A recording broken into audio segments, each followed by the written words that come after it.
These white settler graves in a remote cemetery in Australia remind us of one of the greatest tragedies in human history, the destruction of indigenous peoples all over the world with the consequences of European expansion. For example, in Australia itself, in 1788, there were about 300,000 Aboriginals. A century later, it was down to about 50,000. In Victoria, in 1830, there were probably about 15,000 Aboriginal peoples. In 1967, there were just 3 left. This happened all over the world, Mexico, South America, and it was a terrible tragedy.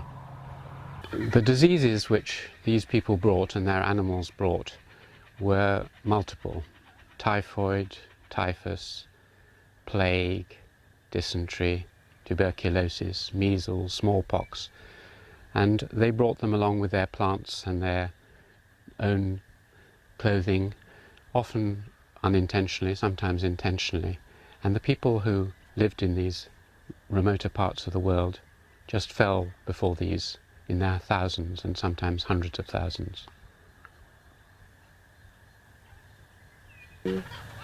3.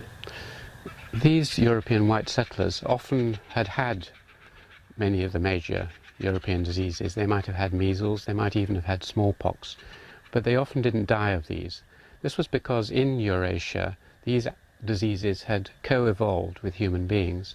They'd usually come from animals, from pigs, from horses, from cows, and gradually over time human beings had built up immune systems.